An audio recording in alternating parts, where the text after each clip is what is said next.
Hey guys, welcome back to Shifting Gears. My name is Grayson Harris. That's Whitney Cal. Hi. And we're here to bring you the latest and greatest in transportation news, headlines, and all that other good stuff. We're not going to start off in a good spot though. Guys, we lost some explosive chemicals from a train. Yep. I don't know. Trains are having a moment this year, clearly. We didn't seem to learn from the last lesson in Ohio where we just lit a whole bunch of chemicals on fire and hoped for the best. Well, at least in this case, it hasn't exploded yet, which is good. Right. Just a ticking time bomb lost Exactly. somewhere in between Wyoming and California? Exactly, yeah. Let me give you some backstory here, y'all. So a rail car loaded with 60,000 pounds of ammonium nitrate, that's 30 tons of explosive stuff. So much. Left Cheyenne, Wyoming on its way to California. It left Wyoming on April 12th, so that's over a month ago.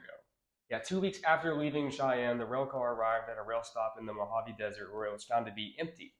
Ammonium nitrate just gone. Just completely out of it. That was so much cargo to just disappear. Yeah, so for 2 weeks, they just don't really know what happened in that span where it took off and then eventually got to the Mojave Desert. What happened in between that time frame? But all they know is when they got there, it was empty. So a little backstory on what ammonium nitrate is and why this is a bad thing. It's used in agricultural fertilizer. That's not the bad part. The bad part is that it can be used for mining explosives and construction industry explosives as well. And how much of that's missing again? 30 tons. Sure. Need to think 2023 was not a year for trains. No, it was the Just worst. Not the best year. Yeah. Okay. But so we're not concerned about like safety hazards or like consumption by wildlife, because fertilizer generally is not something you would want to ingest, right? So what I'm concerned about is that they can lose 30 tons of an explosive chemical. It can just disappear off of a train, and they don't know how. So do you remember that time that we lost a plane over the ocean? I feel like we're getting riskier and riskier. Yeah, now we're losing explosives in the desert. So shifting gears completely. That's the name of the show. The Journal of Commerce released their top 100 U.S. importers for 2023. And I wanted to make this interesting, play a little game here. Okay.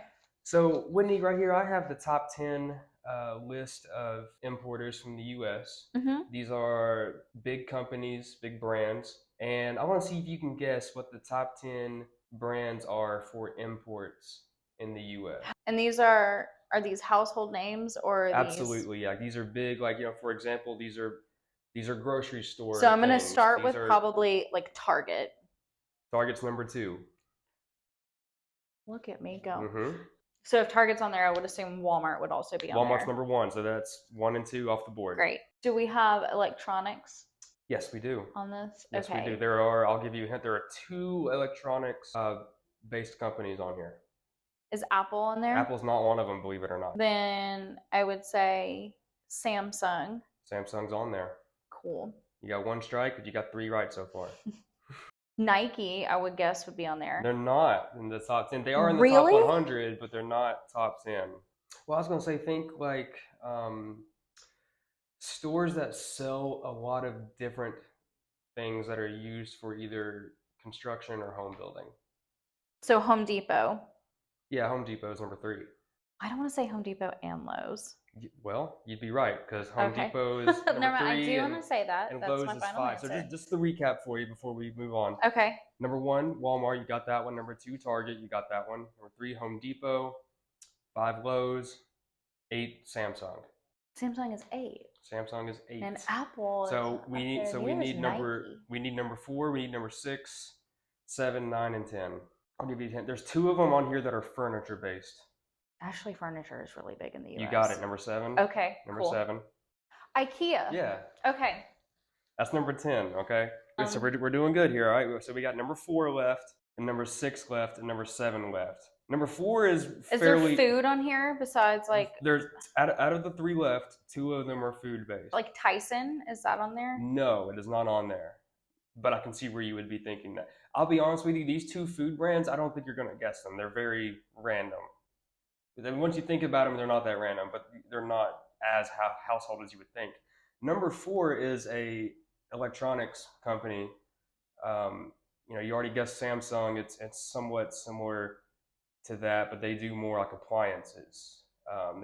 They still do like phones, for example, but I know them more for like appliances. Oh, Sony? Nah, because they're not U.S. based. I don't believe. It's LG. Oh. LG, yeah, gonna be the wrong So thing, who but they're else not do even we on have? there. So the two Dole Food. Dole Food, yeah, that one I would. And Chiquita Brands.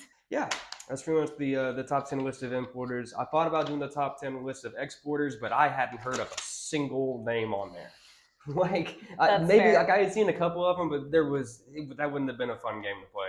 You did good right there. You know what's not good? Most of the news we talk about on the show. Netflix right now is about to hurt some feelings. I have thought. Raise your hand if you've shared your Netflix password with somebody that doesn't live in your home. What do you mean? Well, what about that? Or if you use somebody else's Netflix password. Yeah, there we go. Netflix has been threatening us for quite some time, and it's finally here.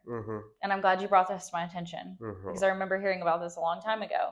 They're shutting down the ability to share your password with people outside of your home. Your premium subscribers can add to your account, right? That's right. So you can add up to 2, which means I still have to kick people off of our Netflix. Wow, how many people do you got? Well, don't worry, Netflix doesn't watch this. More than 2. So they estimated that last year 100 million households were watching Netflix through an account that wasn't theirs. 100 million. So that's 100 million unpaying customers is basically how they view that. Grateful friends and family. Grateful friends and family, yep. Yes. So we're cracking down on that. If you want to have somebody added to your account that's outside of your household, it is going to cost you another $7.99 a month. I also don't know how they decide who is and isn't inside your household. They use IP addresses. Oh, okay. Yeah, based on the basically I think it's like whatever home Wi-Fi that you use, like that's what they base it off of. There is. But what if you're traveling? They have that covered as well, sort of, where you can basically get this like temporary code or temporary sort of thing that so says, if hey, I'm traveling and I get to a hotel and I log in that TV, can someone from and my home, house sitter who stays with our dogs is also using our account, is Netflix going to get mad at me? Well, it seems if they're putting this out, the answer to is Netflix going to be mad at you is almost unequivocally yes, no matter what you do. To that specific question, I don't know. That's one of the very many convoluted things that they've been trying to iron out. They were hoping to roll this out earlier this year, but social media backlash on it was at an all-time high, to the point where they just were like, hey, let's push this off a little bit. A lot of people thought they were just going to scrap it. They just weren't going to do it now because of all the backlash. Right. But what now it's looking like is they're waiting until we forgot. Well, they're losing revenue now, I think, compared to what we were seeing, especially during COVID when people were home streaming, and a lot of people are back in office. And like when I worked from home, I had Netflix streaming all day in the background just because I was home by myself. And so now that I'm in office, I'm not using Netflix like I used to. Well, from a purely business, cold-hearted standpoint, it's 100 million people that are not paying to use your service. Okay, so when you're just looking at it from that angle, that's a lot of money that Netflix is missing out on. And back when they were the only streaming platform, and they sort of had the market share was just them. It was like them and Hulu, possibly. That was basically it. And back around that time, I think it was 2017. I'll put it right here, and you'll see what the actual date was. But they put out a tweet that they still have not deleted, by the way, that said something along the lines of, love is sharing a password, a Netflix password. And so they were encouraging it on their Twitter a few years ago, basically being like, oh, we get it. We're in on it too. We know you guys do it. It's all good. And here we are years later, and they're like, that is hey, we know you're doing gold for a hate campaign. It's unbelievable. And they still haven't taken it down either. It's still up there. So I understand, a lot of people are saying, oh, Netflix is really going to lose out on a lot of subscribers because of this. No, they're not. People aren't going to unsubscribe because of this.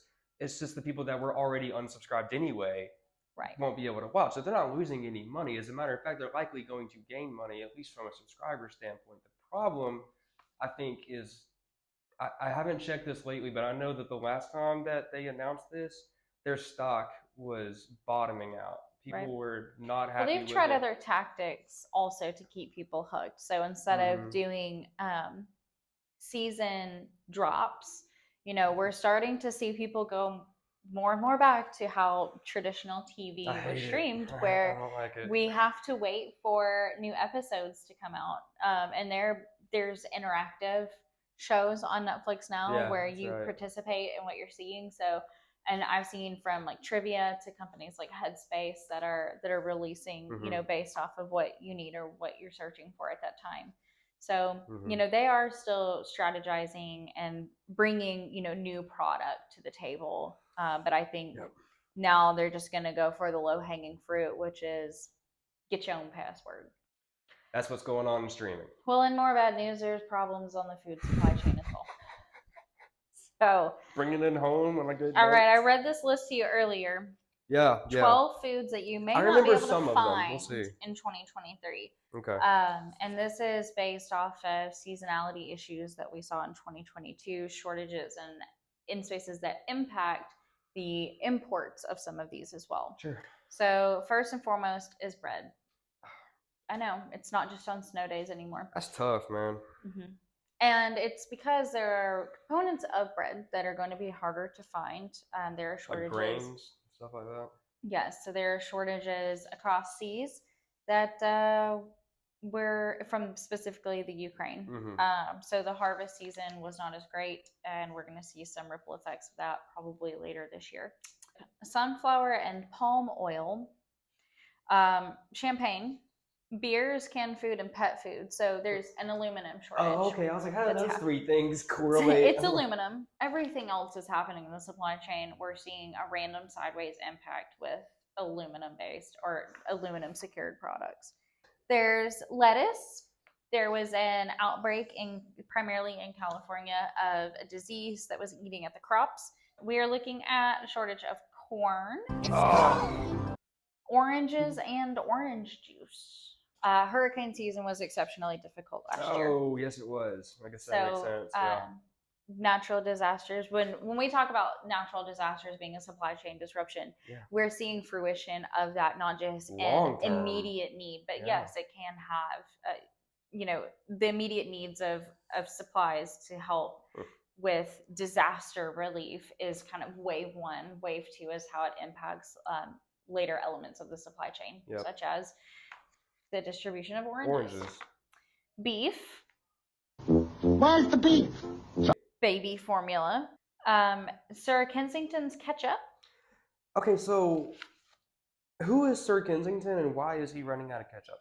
So it says we have some bad news. Sir Kensington, co-founder of Scott Norton, announced February 21st that the brand would be discontinuing their fan favorite ketchup after 13 years. And then finally, rice. And I would imagine between rice and bread being hard to come by, those of us that like our carbs are going to have to find creative solutions. You know what? How about next week we just do good news? Let's try to find like good news the whole show. In that case, I guess we'll see you guys next week. And like I said, I'm going to try to hold up my promise and bring some good news. You have to report the actual news, of course. So hopefully, it's whatever. But we're going to try to bring some good news, some good stories to you as well. Some laughs and smiles to come. Balance it out. Thank you for joining us, you guys. We'll see you next week.